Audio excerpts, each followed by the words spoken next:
प्रकट होने लगते हैं जिसके ऊपर प्रभु की कृपा होती है। हमारे ऊपर प्रभु की कृपा है, ये हम कैसे पहचाने? तो ये 8 लक्षण प्रकट होने लगते हैं जिस पर हरिजू की प्रियाजू की कृपा है। पहला, घोर अपराध करने वाले के प्रति भी दया की भावना, शांति पहला लक्षण है। भाव में भी पहले शांत भाव है। हमारे ऊपर श्री हरिजू की कृपा है, इसकी पहचान ये 8 लक्षण। पहला, शांति, अर्थात घोर अपराधी के प्रति भी गुस्सा ना क्षमा करना, ये हरि की कृपा का लक्षण है। देख लो भाई, घोर अपराधी शब्द तो जाने दो, जरा सा प्रतिकूल हो जाए तो लाख समझाओ पर भ्रकुटी तनी रहती है। ईर्ष्या, द्वेष, मात्सर्य, द्रोह, ये उपासक के हृदय की विषय नहीं, ये तो गंदे विषयी पुरुषों के हृदय के लक्षण हैं। जहां ईर्ष्या है, मात्सर्य है, द्वेष है, द्रोह है, ये कुमति के लक्षण है, ये सुमति के लक्षण नहीं, ये हरि कृपा पात्र के लक्षण नहीं। आपसे जो अपराध कर रहा है, द्रोह कर रहा है, आपका क्षमा बल ये हरि प्रसाद से होता है। शांति, क्षमा बल, शांति, सह गया, क्या करूं, सहना ही पड़ेगा क्योंकि भगवत मार्ग में वो ऐसा नहीं होता। शांति, बुरा ही नहीं लगा, हरि कृपा पात्र को बुरा ही नहीं लगा। उमा संत के यही बड़ाई, मंद करत जो करे भलाई, ये सीधा शांति की व्याख्या है। अपने यहां मंगल गान में, करत जे अनुशहन निंदक तिनहु पे अनुग्रह कियो, ये है हरि कृपा, ये है आचार्य कृपा, गुरु कृपा। अपराधी पर भी क्षमा का भाव होना, भला ऐसा है, अपराधी पर भी क्षमा का भाव होना, ये हरि कृपा पात्र में ही होगा, अन्य में नहीं। तो अगर अपने हृदय में ऐसा लगे कि ऐसा नहीं है तो हरिजू से प्रार्थना करनी चाहिए कि कृपा करो, मेरे में सामर्थ्य आवे। दूसरा, अनुसूया, वो किसी भी के प्रति कभी भी कोई दोष दर्शन ही नहीं करेगा। दोष कथन, दोष श्रवण की तो बात जाने दो। अनुसूया, दूसरों के गुणों में दोष ढूंढना, ये नहीं होता, हरि कृपा पात्र में ये नहीं होता। ये सब भजन के नाश करने वाले, जैसे पहला अपराधी पर क्रोध कर देना, तो माया ने भेजा इसीलिए था कि तुम्हारे साथ व्यवहार ऐसा करे कि तुम क्रोध करो, क्रोध करोगे तुम्हारी ऊर्जा शक्ति नष्ट हो जाएगी, अध्यात्म में जो चलने की थी, और कहीं तुमने संकल्प कर लिया तो भजन शक्ति नष्ट हो जाएगी। तो अगर भजन बल है तो गया, जरूर उसको दंड मिलेगा, पक्का मिलेगा, 100% मिलेगा, लेकिन आप खाली हो गए, ना भजन करने की वृत्ति रहेगी और ना भजन रहेगा, दोनों बात। अनुसूया, किसी के सद्गुणों में दोष देखना, गुणों में दोष ढूंढना, ये हरि कृपा पात्र में नहीं होता। ये बहुत मंगलमयी बातें हैं जिससे हमारा भजन मार्ग पुष्ट होता है। तीसरा, वो बाहर से और भीतर से पवित्र रहता है, हरि कृपा पात्र। शौचाचार का ज्ञान होना चाहिए, वस्त्र आपके पवित्र होने चाहिए, ये बाहरी जल रज आदि के द्वारा बाहरी पवित्रता, और निष्कपटता, निश्चलता, सत्य भाव, ये अंदर की पवित्रता है। अगर कपट है, छल है, असत्य है तो हृदय मलिन रहता है। भीतर और बाहर से पवित्र रहना, इसमें खास बात क्या है? भीतर और बाहर से पवित्र रहने में, भीतर और बाहर से सदैव पवित्र कौन रह सकता है? तो बोले जो पुंडरीकाक्ष भगवान श्री हरि का, प्रियाजू का स्मरण करता रहता है, वो शवायाभ्यंतर शुचि, वो बाह्य और अभ्यंतर दोनों से पावन रहता है। तीसरी जो कृपा का लक्षण है, अर्थात वो सदैव भगवत चिंतन परायण, शौचाचार का पालन करने वाला, बाहर और भीतर से हरि कृपा पात्र पवित्र रहता है। लघु शंका में जल पात्र में रखा जाता है, जनेंद्रिय को पवित्र किया जाता है, फिर हाथ रज से धो के, फिर कुल्ला करके, आचमन करके, पैर धोकर, ऐसे पवित्र आचरण, ऐसे पशुवत व्यवहार ठीक नहीं। कुछ लोग ऐसी गलती करते हैं कि जिसमें शौच हुआ जाता है उसी में बैठकर लघु शंका करते हैं, तो सारे वस्त्र, पूरा शरीर अपवित्र हो गया आपका। अब तो अटैच बाथरूम की व्यवस्था माया ने कर दी है। हमें लगता है कि शौचालय अलग होना चाहिए और स्नान गृह अलग होना चाहिए, थोड़ा ही चाहे भेद हो, अंतराय होना चाहिए पवित्रता के लिए। अब ये शौचालय है, यही स्नान करना है, यही लघु शंका करनी है, इसे तो पवित्रता का निर्वाह नहीं हो पाता। यदि जिस उस जगह आप शौच करते हैं, जो बैठकर उसी पे बैठ के लघु शंका करते हैं, तो आपको पूरा वस्त्र सहित स्नान करना चाहिए पवित्रता के, तभी बुद्धि भ्रष्ट हो जाती है।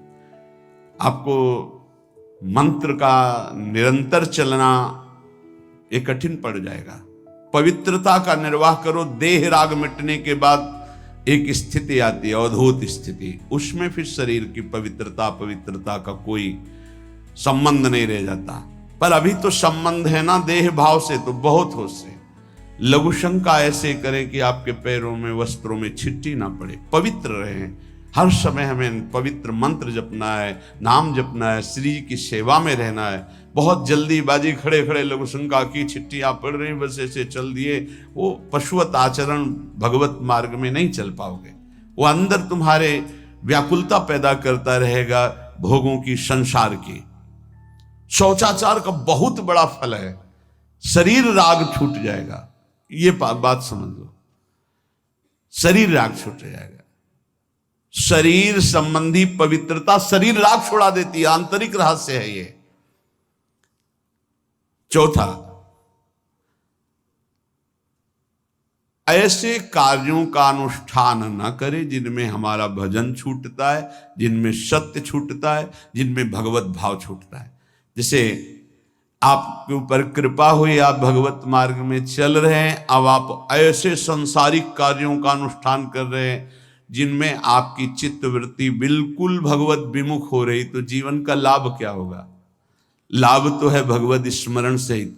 इसी की मानो टीका है, छठदम शील बिरत बहु कर्मा, निरत निरंतर सज्जन धर्मा। शीलवान और ऐसे कर्मों से विरत जिनसे भगवत विस्मरण होता है, जो सज्जन पुरुषों के द्वारा धर्मानुष्ठान होते हुए उन्हीं का अनुष्ठान, ऐसे कर्मों में ना जाए जिससे भगवत विस्मरण होता है। जैसे कल एक ने प्रश्न किया कि मैं खाता तो नहीं हूं लेकिन मांस के दुकान में मांस बेचता हूं, होटल आदमी, क्या उचित है? ये उचित कैसे हो सकता है? तुम और भी तो व्यापार कर सकते हो। जरूरी है धर्म का पालन करने की इच्छा करते हो, धर्म आचरण करते हो, ऐसा नहीं। तो विरत बहुकर्मा, उन कर्मों से हमें विरत रहना है जो हमारे धर्म के विरुद्ध है, जो भजन के विरुद्ध है। हरि कृपा पात्र ऐसे कर्मों का अनुष्ठान कर ही नहीं सकता। और शारीरिक श्रम इतना जिससे हमारा भजन का तार ना टूटे। जब भजन का अभ्यास किया जाता है तो हर कार्य को सुचारू रूप से करते हुए एकाग्रता भजन में रखी जाती है। हम वो कार्य जल्दी से कर ही नहीं सकते जिसमें भजन छूट जाए और कार्य पूरा हो। नहीं, हम कार्य करेंगे, हमें छोड़ दीजिए, हम अपने चिंतन से युक्त होते ही बिल्कुल कार्य करेंगे। जैसे कई साधक हैं, उपासक हैं, बड़े अच्छे उपासक हैं, उनको आप कार्य दीजिए कि आप पानी गर्म कर दीजिए, पात्र बहुत सुंदर साफ होगा, पानी बहुत गर्म, लेकिन आप कह दीजिए कि 5 मिनट में गर्म करके ले, तो उनसे असंभव नहीं होगा। छोड़ दीजिए उनको आप, वो मतलब ऐसा कार्य करेंगे प्रशंसनीय, पर वो समय से, उनका एक सिद्धांत है बहुत अच्छा लगता है, और अपने को पता है कि इससे जल्दीबाजी नहीं होनी, पात्र मार्जन करना है, छोड़ दीजिए, आप उसको टोकिएगा नहीं, आप जल्दी मांझ के, उससे नहीं होने वाला। वो तनिक भी दोष नहीं रहने देगा पात्रों में, पर समय दीजिए, आराम आराम शिव कर। हमें अच्छा लगता है, भगवत चिंतन परायण उपासक की यही वृत्ति होती है। पोछा लगाना है बिल्कुल बढ़िया लगेगा, लेकिन आपको सर से घुमा दे वैसा नहीं होगा, आप छोड़िए और जाइए, हटिए, और वो अपने ढंग से लगाएगा और एकदम क्लीन करके। यही उपासक का लक्षण होता है। जो कार्य करेगा सांगोपांग करेगा, पर वो बहुत मस्ती से होगा, क्योंकि उसका भगवत चिंतन चल रहा है। अधिक ऐसे जिससे हमारा चिंतन छूट जाए, थोड़ा संयम में आना चाहिए। ये भगवत कृपा पात्र का लक्षण है। अपने भजन का फल देखना, भगवत कृपा पात्र के सबको प्रदान कर देना। हिम्मत है, अपने भजन, इतनी मेहनत से किया हुआ भजन, भजन होने के बाद, हे प्रभु इस भजन का फल हो, सर्वे भवन्तु सुखिना सर्वे सन्तु निरामया। यहां तो कहते हैं महाराज, एक माला रोज आपके लिए करता हूं कि आपकी बीमारी ठीक रहे, तो शेष किसके लिए करते हो प्रभु? शेष क्या? अगर इष्ट और गुरु के लिए तुम्हारा है कि एक माला करते, तो फिर इतनी माला करते तो हमें क्या होगा? सब आपको दे देंगे तो हमें क्या होगा? तभी भजन का रहस्य नहीं जाना।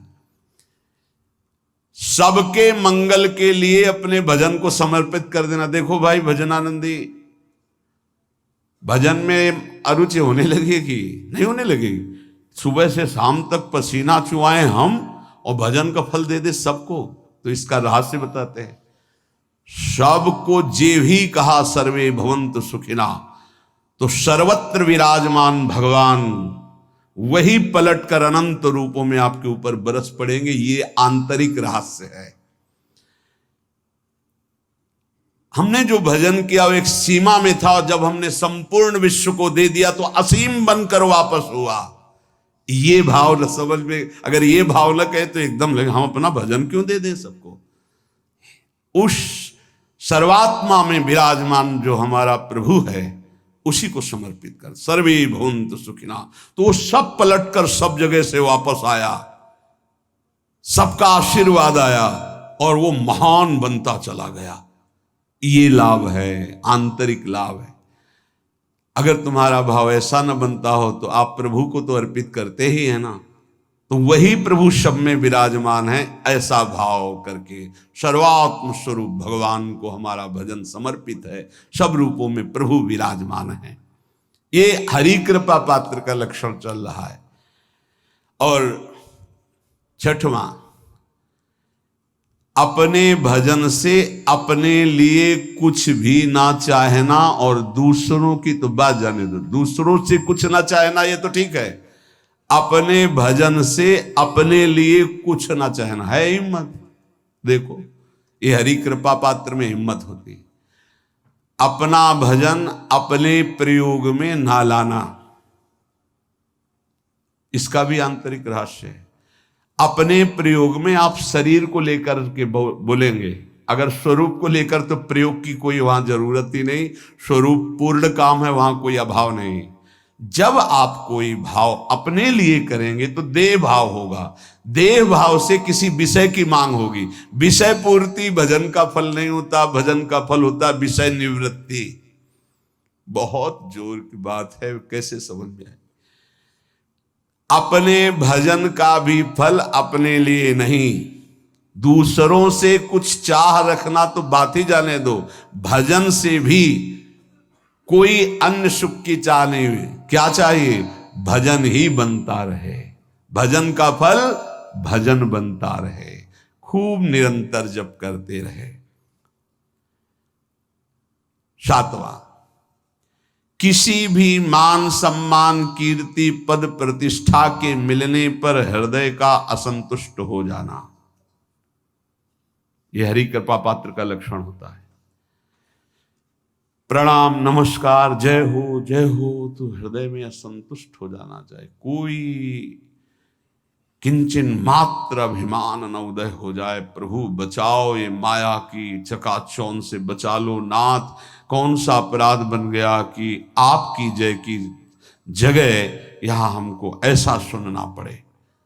जैसे एक बार महापुरुष जन कह रहे थे कि जब गुरुजन बड़ाई करने लगे सामने शिष्य की, तो उसको ग्रीवा झुका लेनी चाहिए और पश्चाताप करना चाहिए कि कोई गलती हो गई, आज हमारे गुरुजी ने हमारी बड़ाई कैसे कर दी, इसका मतलब कोई दोष बन गया, कोई गलती हो गई, और प्रार्थना करना चाहिए कि क्षमा कीजिएगा महाराज, अगर कोई गलती हो तो दंड दीजिएगा, लेकिन ये दंड मत दीजिएगा कि आप हमारी प्रशंसा कर रहे हैं। भगवान, इससे बड़ा और कोई दंड नहीं हो, ऐसा महसूस होना चाहिए। सम्मानम कलयाति घोर गरलम, ये हरि कृपा पात्र का लक्षण है। नीचापमानम सुधा, नीच पुरुषों द्वारा किया हुआ अपमान अमृत के समान लगे और सम्मान विष के समान लगे। मान प्रतिष्ठा कीर्ति जिसके लिए बड़े बड़े लालायित रहते, हरि कृपा पात्र को विष की तरह चुभती है। और 8वां, किसी भी प्राणी समुदाय से संबंध ना रखते हुए सब पर दया की भावना, सब पर कृपा की भावना, सब पर करुणा मैत्री, पर किसी से ममता नहीं। ये सूत्र बहुत व्यवहार में प्रयोग करने योग्य है। सबसे करुणा और मैत्री, पर किसी से ममता नहीं।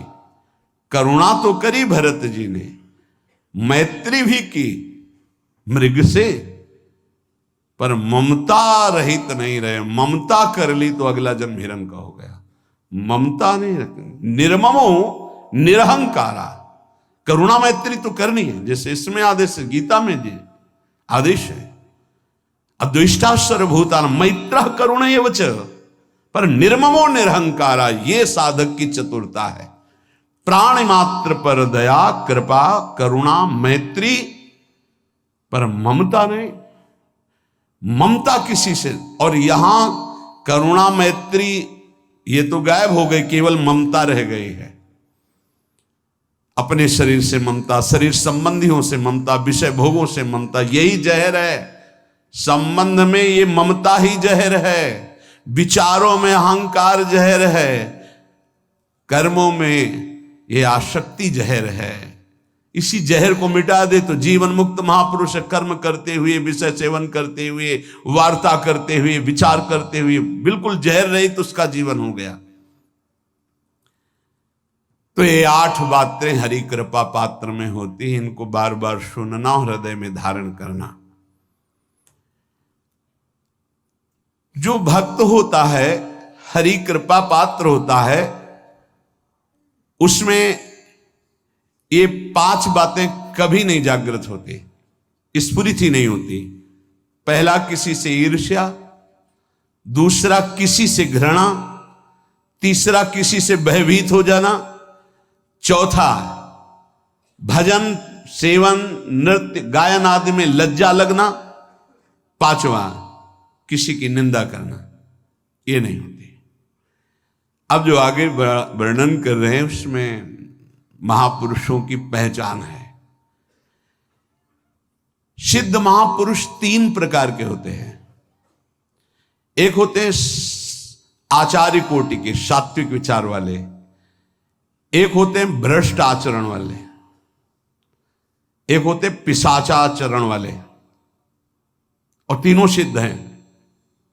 बहुत बड़े महापुरुष पूज्यपाद उड़िया बाबा जी हैं, वही रहस्य का प्रकाश कर सकते थे, अन्यथा बिना ब्रह्मबोध महापुरुष के ऐसा नहीं।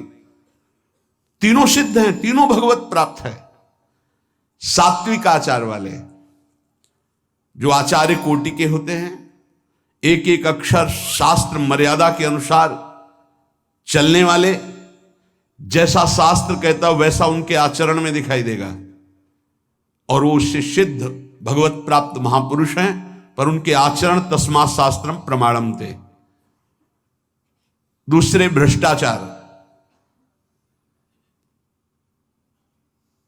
ऐसों को पहचान पाना बहुत कठिन होगा। भेष मलिन, आचरण मलिन, जैसे आप में कोई पुराना हो तो शायद जान पाएगा। भगवान दास नाम के एक संत इसी चौराहे पे रहते थे। ये जो चौराहा है, कभी नंगे पड़े रहते थे, कभी वो पा रहे उनके साथ कुत्ता पा रहा है, कभी नाली का पानी पी रहे हैं, और भगवत प्राप्त महापुरुष थे। इसकी पहचान स्वयं की। कोई चाय रखने गया, उठा के ईंट मार दी, गाली दे दी, दौड़ पड़े, पकड़ पाए तो 10-5 घूंसे थप्पड़ मार दिए। ऐसा उनका व्यवहार था, भ्रष्टाचार। हलवा कोई रख गया, खिचड़ी रख गया, कुत्ता खा रहा है, उसी के साथ वो खा रहे हैं। कभी गमछा लपेटे, कभी नंगे, सीधे प्रकृति का वार शरीर से सहते थे। बस चौराहे पे ही रहते थे। बहुत अगर गए तो ये राधा टीला है, बस इतना ही उनका था। राधा टीला से इधर, और इधर थोड़ा चढ़ाई जो है जहां पूज्य श्री चंद्रशेखर बाबा जी वास करते, उसके इधर, मतलब चौराहे के बस इतने में ही रहते थे। 12 महीना 20 साल उनको देखा। तो जब काशी से आए हुए थे तो उनको देखा तो उनकी दृष्टि से लगा कि ये स्थिति प्रज्ञ महापुरुष हैं, पर अपने को छुपाए हुए ऐसी लीला करें। पर उनके कुछ ऐसे आचरण थे जिनसे लगा कि इनकी, हमें लगता है, बुद्धि खराब है क्या, मतलब पागलपन का दौड़ा है क्या ऐसे। राधा रमन जी दर्शन करने गए तो जो पुंडरीक जी हैं, इनके बाबा, वो उस समय थे, उनके पुत्र जो पुंडरीक जी के पिताजी, वो उनके सहायोग में। तो करुणा कृपा हुई उनकी, उन्होंने देखा। वो तो बाद में परिचय जाना उनका, हमें पता नहीं, तो बाद में परिचय। वो पीत वस्त्र धारण किए हुए वयोवृद्ध एकदम डलिया लाए, राधा रमन जी को निकाल करके अपने को प्रसाद मिला। तो सीधे राधा रमन जी की कृपा का अवलोकन करते हैं और परिक्रमा लगाना। एकदम संकल्प बना, कमंडल में 2 कुलिया रखी, ढक्कन से ढक के, और बस मन में आया कि अगर वो बाबा